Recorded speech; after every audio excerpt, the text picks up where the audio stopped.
তিন শিক্ষার্থীকে দফায় দফায় পিটিয়েছেন রাজশাহী বিশ্ববিদ্যালয়ের কেন্দ্রীয় ছাত্র সংসদের জিএস সালাউদ্দিন আম্মার। তার সঙ্গে শাখা ছাত্র শিবিরের নেতা কর্মীরাও উপস্থিত ছিলেন।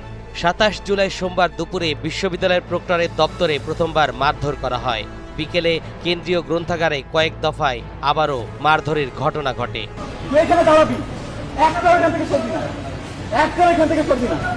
রেইনবো অ্যাক্রোপ্লাস্টে অ্যাক্রিলিক এমালশন থাকায় মুছে ফেলা যায় যে কোনো দাগ সহজেই। Rainbow paints, colour of joy. আহত শিক্ষার্থীরা হলেন বিশ্ববিদ্যালয়ের ইসলামী ইতিহাস ও সংস্কৃতি বিভাগের শিক্ষার্থী আনাস হাসিব এবং সংস্কৃতি বিভাগের মাহমুদুল হাসান। মূলত রাজশাহী বিশ্ববিদ্যালয়ের সংস্কৃতি বিভাগের এক নারী শিক্ষার্থী প্রেমের প্রস্তাব ফিরিয়ে দেওয়ায় হুমকি পেয়েছেন বলে অভিযোগের ইস্যুতে এই ঘটনা ঘটে।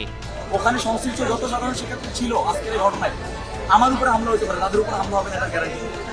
এখানে আসার পরে প্রফেসর তাদের ভিতর দিকে কেটে তারা দেখায় জানা কথা যে এখানে রিডিং রুম, এখানে পরিবেশ নষ্ট হবে। সে একটা দপ্তরে গিয়ে হামলা করে আসছে, এখানে ব্যক্তিকে হামলা করে শুধু গিয়ে হামলা করে আসছে। আম্মার অবশ্য আহত শিক্ষার্থী আনাসকে ছাত্রলীগ কর্মী বলে অভিযোগ করেন।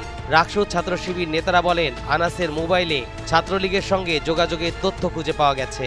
আমি বসে জাস্ট কাগজে লিখতেছি, সিগনেচার করতেছি, আকস্মিকভাবে তারা হামলা করেন।